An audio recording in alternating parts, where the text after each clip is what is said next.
Buen día, el día de hoy hablaremos sobre los fármacos anticoagulantes y antiagregantes.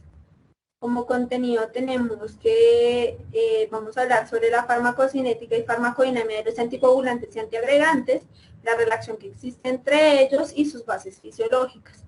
También hablaremos y daremos ejemplos de formulación de estos medicamentos en niños, adolescentes y adultos.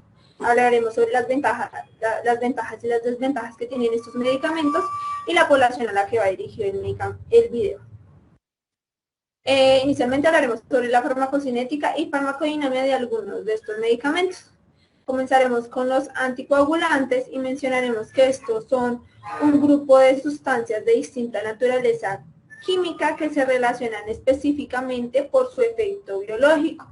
Estos se pueden dividir en anticoagulantes de acción directa, que son aquellos que por sí solos son capaces de inhibir la cascada de coagulación, y los anticoagulantes de acción indirecta, que son pues aquellos que mediante su interacción con otras proteínas o actuando en otras vías metabólicas alteran el funcionamiento de la cascada de coagulación. Por otro lado, mencionaremos que al interferir en la cascada de coagulación, esta evita la formación del trombo de fibrina insoluble. Estos se clasifican en anticoagulantes de uso parenteral, que son indirectos potencializadores de la antitrombina, inhibidores directos de la trombina. Por otro lado tenemos los anticoagulantes de uso oral, que son antagonistas de la vitamina K, inhibidores directos de la trombina y inhibidores del factor 10. Comenzaremos hablando sobre los medicamentos de acción directa. Estos son un grupo de medicamentos anticoagulantes utilizados pues, para la prevención de ictus y la embolia sistémica. Específicamente vamos a hablar sobre el apixaban. Entendiendo pues desde su mecanismo de acción, que es un potente inhibidor oral reversible, directo, altamente selectivo del factor 10 y no requiere pues antitrombina 3 para la actividad antitrombótica. Este inhibe el factor 10 libre y ligado pues al coágulo y a la actividad protrombinasa. Este no tiene efecto sobre la agregación plaquetaria, sino que pues inhibe indirectamente esta agregación plaquetaria inducida por la trombina. Los efectos farmacodinámicos se reflejan en el mecanismo de acción del factor 10 y es un anticoagulante. Desde la farmacocinética vamos a hablar desde la liberación, se da por disgregación, por comprimidos, la absorción de la biodisponibilidad es absoluta, es aproximadamente el 50% de la dosis de hasta 10 miligramos. El apixaban se absorbe pues rápidamente y alcanza pues concentraciones máximas entre 3 a 4 horas después de tomar pues el comprimido. La ingesta no interfiere pues con la dosis.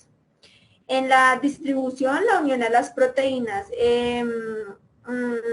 plasmáticas humanas es de aproximadamente el 87% y el volumen de distribución es de aproximadamente 21 litros. Este se metaboliza a nivel hepático y las principales rutas de biotransformación son la de metilación e hidroxilación en la fracción 3 del oxipiperidinil. En la eliminación de este medicamento tiene múltiples vías de eliminación. La mayor parte se elimina por las heces y la excreción renal EPS constituye el 27% de esta eliminación del aclarado total. Este se da alrededor de 3,3 litros por hora y una semivida aproximadamente de 12 horas. Luego vamos a hablar de los medicamentos de acción indirecta, específicamente del medicamento de la heparina no fraccionada. Entendiendo que su mecanismo de acción se une a la antitrombina 3, este produce un cambio conformacional que pues aumenta la capacidad inhibitoria de esta enzima y sobre pues, los factores de coagulación. Para que la inactivación de la trombina sea acelerada, debe formarse pues, un complejo terciario entre la antitrombina 3, la heparina y la trombina. El factor pues, 10 solo requiere el cambio conformacional para este mecanismo de acción. La farmacodinámica es importante pues, recalcar que es un anticoagulante con una estructura mucopolisacárido La heparina se comporta como un inhibidor indirecto de la trombina gracias pues a su capacidad de potencial el inhibidor fisiológico antitrombina que actúa pues fundamentalmente sobre la trombina. Ya como farmacocinética, entendemos que la liberación es por disolución, es una solución inyectable, la absorción es cuando se administra por la vía intravenosa o intraarterial, presenta pues una biodisponibilidad del 100%, mostrando pues su actividad anticoagulante de manera inmediata. La distribución, esta se da por la unión a las proteínas plasmáticas altas, por lo que la heparina puede desplazar a otros fármacos de su unión a proteínas y potencializando pues su acción. Se metaboliza a nivel hepático generando pues metabolitos y la eliminación se da pues entendiendo que la semividad de eliminación de la heparina es variable y pues dependiente pues de la dosis, entre 30 minutos para pues se da pues para una dosis de 25 y de 2,5 horas para una dosis de 400. La eliminación es renal y generalmente en forma de metabolitos. Seguiremos hablando sobre los antiagregantes. Mencionaremos que estos son un grupo de fármacos cuyo principal efecto es inhibir el funcionalismo de las plaquetas, evitando pues así su agregación y la consiguiente pues, formación de trombos al interior de los vasos sanguíneos. El uso más frecuente de los fármacos antiplaquetarios es la prevención primaria y secundaria de la trombosis. Vamos a hablar sobre los inhibidores enzimáticos. Estos inhibidores enzimáticos son moléculas que se unen a enzimas y disminuyen pues, su actividad, ya que se genera un bloqueo en esta enzima, puede pues, matar a un agente patógeno o corregir un desequilibrio metabólico. Vamos a hablar específicamente sobre el inhibidor del ciclooxigenasa. Este pues es un inhibidor de la ciclooxigenasa, es por lo regular un fármaco que inhibe pues un sitio activo de la enzima y pues que produce pues las prostaglandinas mediante pues sus dos isoformas que son la COX-1 y la COX-2. Vamos a hablar específicamente sobre la aspirina. En este pues se da un efecto analgésico del ácido acetilcílico, se realiza pues periféricamente a causa pues de la inhibición de la síntesis de las prostaglandinas, lo que pues impide la estimulación de receptores de dolor por la bradiquinina y otras sustancias. Pues asimismo se da el alivio del dolor y son posibles efectos centrales sobre el hipotálamo. El efecto antipirético parece ser pues debido a la inhibición de la síntesis de estas prostaglandinas, aunque pues los núcleos del hipotálamo tienen un papel significativo en el control de estos mecanismos periféricos. Este medicamento también inhibe la formación del tromboxano A, por lo que la acetilación de la ciclooxidasa de las plaquetas genera un efecto antiagregante, es irreversible durante la vida de las plaquetas. Su farmacocinética se da a nivel de la liberación por disolución, es una aspirina efervescente de 300 miligramos a 500 miligramos. La absorción se da por la vía oral, en el tracto gastrointestinal pues es más rápida y completa, y durante y después de esta absorción el ácido se convierte en su principal metabolito. El ácido salicílico, generalmente los niveles plasmáticos se alcanzan tras los 18 o 30 minutos, y para el ácido acetilsalicílico y después de 0,72 a 2 horas para el salicílico, respectivamente. Para la distribución, el ácido acetilsalicílico y el ácido salicílico se unen pues del 80% al 90% de estas proteínas plasmáticas, especialmente a la albumina. Para el metabolismo, el ácido acetilsalicílico se convierte pues rápidamente en su principal metabolito activo y el grupo pues acetilo del ácido comienza pues a separarse por hidrólisis, incluso durante pues el paso a través de la mucosa intestinal. La eliminación de la vida media de eliminación del ácido salicílico oscila entre 2 a 3 horas tras dosis baja hasta alrededor de 15 horas en dosis altas. El ácido acílico y sus metabolitos se excretan principalmente por la vía renal y en dosis altas se excreta por la leche materna. Luego vamos a hablar sobre los inhibidores de los receptores plaquetarios. Específicamente los receptores de la adenosina difosfato, mencionando que pues son las tienopiridinas, que son fármacos que una vez metabolizados se transforman en fármacos activos y como tales inhiben pues estos receptores. Específicamente vamos a hablar del clopidogrel. Pues inhibe selectivamente la unión de la adenosina-fosfato a su receptor plaquetario y la activación subsiguiente del complejo de la glicoproteína 2B y la 3A, mediada pues por adenosina difosfato. Inhibe de esta forma la agregación plaquetaria, conformando pues así la farmacodinamia de este medicamento. La farmacocinética, comenzando por la liberación, sea por disgregación en pastillas de 75 miligramos. Esta se absorbe rápidamente tras la administración de dosis orales únicas y repetidas de 75 miligramos por día, y los niveles picos plasmáticos medios de este medicamento aparecieron pues aproximadamente a los 45 minutos después de esta dosis. La distribución y el metabolito principal, pues circulante e inactivo, se une pues de forma irreversible pues a las proteínas plasmáticas humanas entre un 89% y un 94%.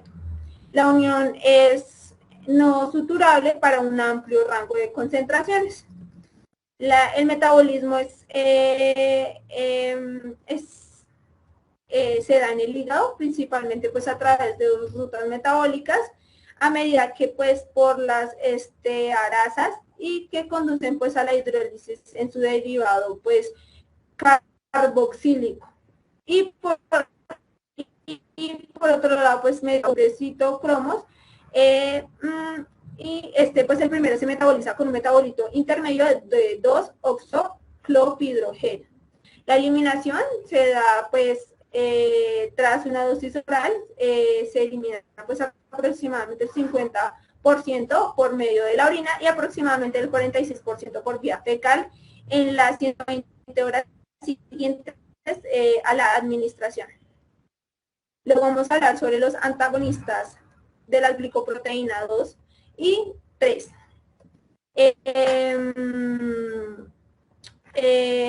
Como farmacodinamia entendemos que es un inhibidor de la agregación plaquetaria y pertenece a la clase de los arginina, glicina, aspartato, miméticos. En la farmacocinética entendemos que la liberación se da por disolución en un 0,75 miligramos por mililitros en la solución para perfusión. La absorción es lineal y proporcional a la dosis de embolo a dosis comprendidas entre 90 a 250 microgramos sobre kilos. Y tasas de perfusión entre el 0,5 y 3,0 microgramos sobre kilogramos por minutos, para una perfusión pues intravenosa de 2,5 microgramos. La distribución, el grado de unión de eptifibatida a las proteínas plasmáticas humanas se sitúa pues al torno del 25%. La eliminación en pacientes sanos se da por excreción renal y este constituye pues acerca del 50% del aclaramiento total del organismo. Aproximadamente el 50% se excreta inalterado. Bueno, vamos a comenzar a hablar sobre la relación que existe entre estos dos medicamentos y sus bases fisiológicas. Para esto vamos a inicialmente ver un video. La sangre circula por nuestras venas ejerciendo importantes funciones. Transporta nutrientes, oxígeno, hormonas y desechos del metabolismo celular. Regula la temperatura corporal, defiende al organismo de enfermedades y evita su propia pérdida mediante la coagulación. La sangre tiene un mecanismo que permite mantenerse en estado fluido en condiciones normales y pasar rápidamente al estado sólido cuando se produce un daño en los vasos sanguíneos, como por ejemplo cuando nos hacemos una herida. En ese momento, las paredes del vaso sanguíneo se contraen para reducir la pérdida de sangre y las plaquetas se aglutinan formando un tapón que evita el sangrado. Simultáneamente, empieza una compleja reacción en cascada en la que participan 17 proteínas de la sangre que forman una red tridimensional de fibrina que fortalece el tapón. Este proceso, que dura entre 6 y 10 minutos, cierra completamente la herida con un coágulo de sangre.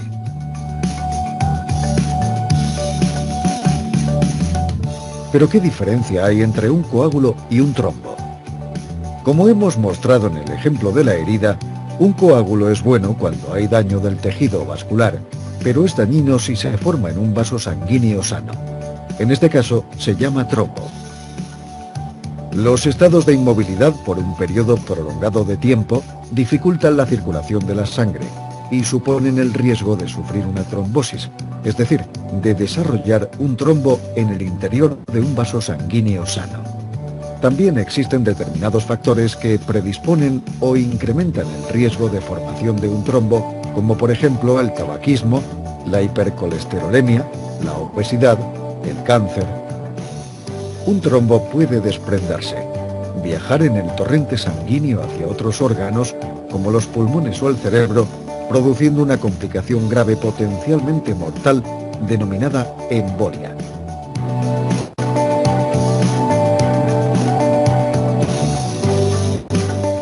Y es la heparina, un principio activo farmacéutico descubierto hace 100 años, el anticoagulante de elección más empleado para la prevención y el tratamiento de la trombosis, entre otras indicaciones. Cada año salva más de 100 millones de vidas.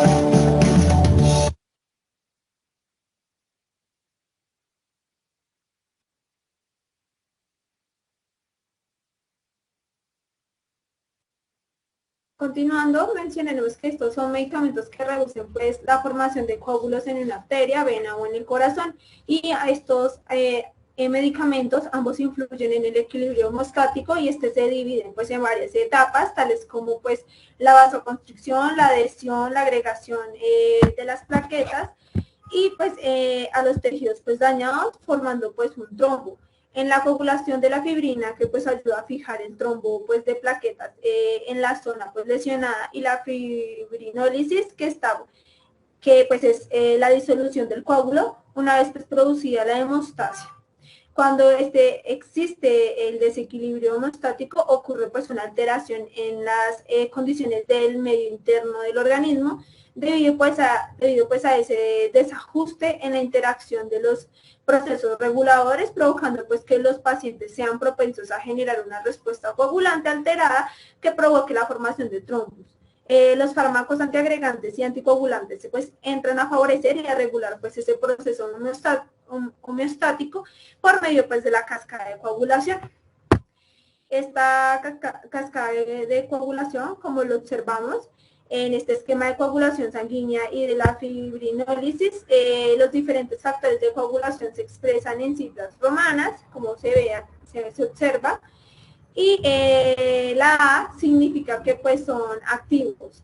Y estos factores son dependientes de la vitamina K, la TPA y el factor pues, activador del plasminógeno.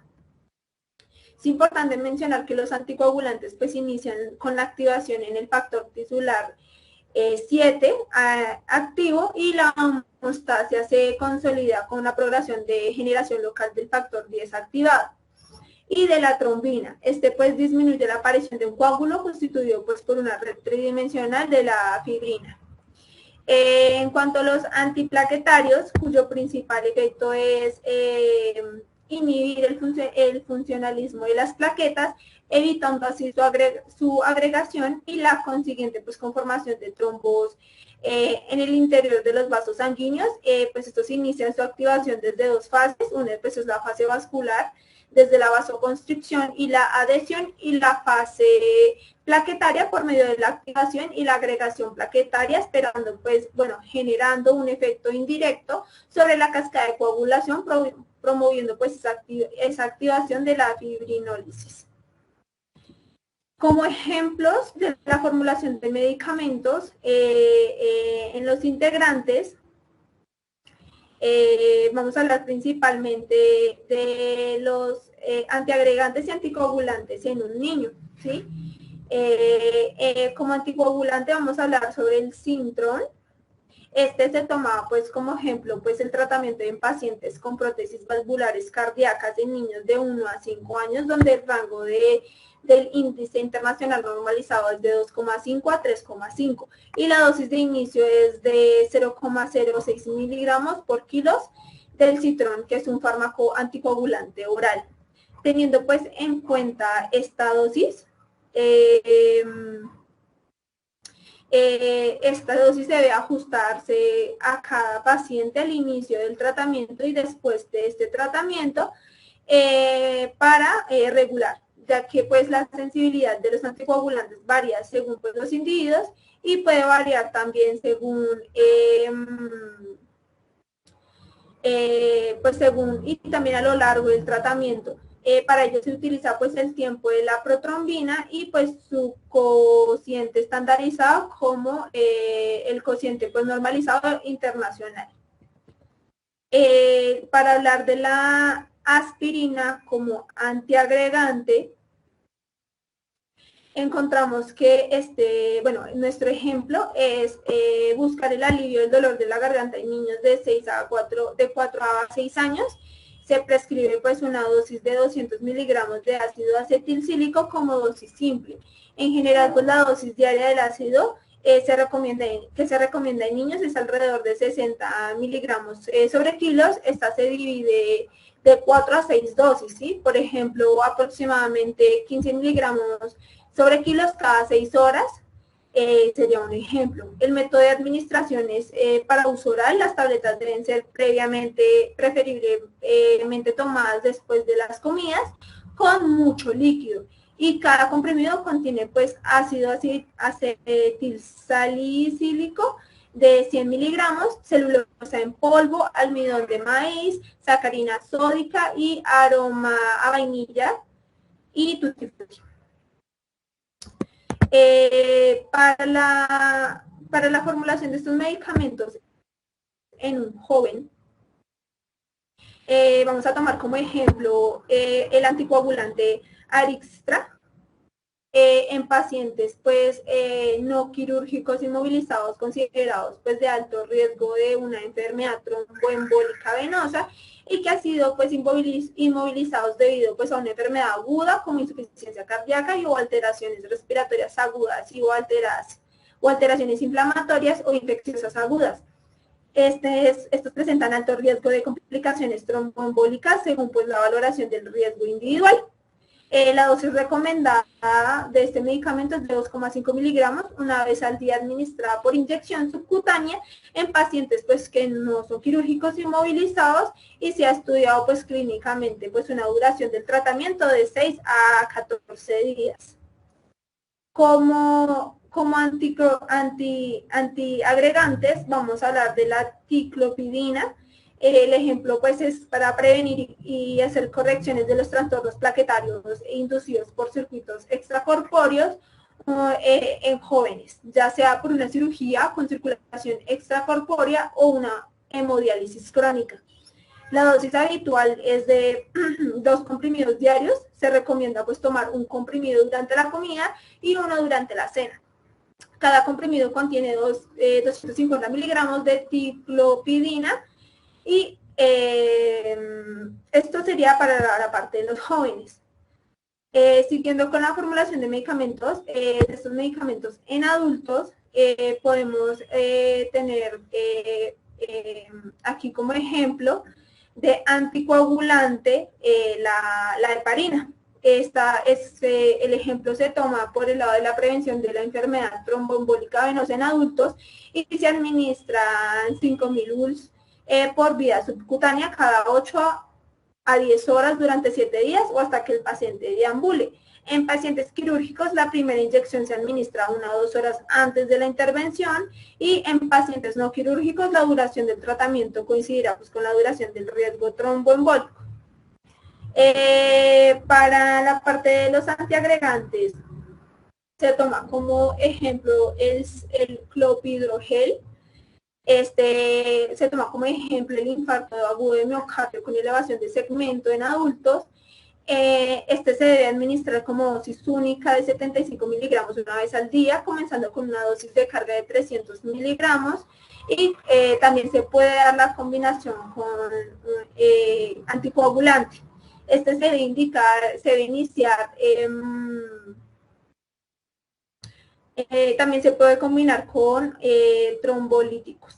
En pacientes de mayores a 75 años, el tratamiento con este medicamento se debe iniciar sin administrar dosis de carga y el tratamiento combinado se debe iniciar lo antes posible tras la aparición de estos primeros síntomas y debe continuarse durante al menos 4 semanas. Ya para continuar, vamos a hablar sobre esos ejemplos de anticoagulantes generando pues y observando lo que son las ventajas y desventajas. Para nuestro primer ejemplo vamos a observar los anticoagulantes en la enfermedad de la fibrilación auricular. Esta genera una gran morbilidad, principalmente secundaria, al elevado riesgo tromboembolítico, ya que pues el riesgo de ictus y la embolia sistémica se multiplica hasta 5 veces. Y por otro lado, los ictus secundarios de la fibrilación auricular se asocia más con mortalidad. Se genera una mayor dependencia y peor recuperación, así como pues una mayor tasa de recurrencia. El tratamiento pues anticoagulante en estos casos disminuye pues la tasa de los eventos trombóticos con una reducción de las tasas de los ictus y de la mortalidad de un 64% y hasta el 26% en comparación pues, con otros medicamentos. Además, la anticoagulación se ha demostrado significativamente más eficaz en el tratamiento antiagregante que pues, en el tratamiento antiagregante. La reducción de los eventos pues, tromboembólicos en los pacientes con esta patología. Sin embargo, pues el tratamiento anticoagulante se asocia a un aumento del riesgo de complicaciones hemorrágicas y se destaca como una complicación mortal el incremento de la tasa de hemorragia intracraneal. También tomamos como el ejemplo de antiagregantes para encontrar sus ventajas y desventajas la trombosis venosa profunda.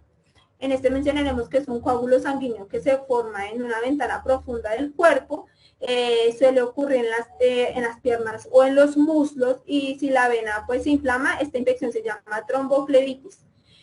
Una trombosis venosa profunda puede desprenderse y causar un problema serio en los pulmones conocido como la embolia pulmonar y pues un infarto o un derrame. El tratamiento con antiagregantes genera pues un mecanismo de acción al inhibir como tal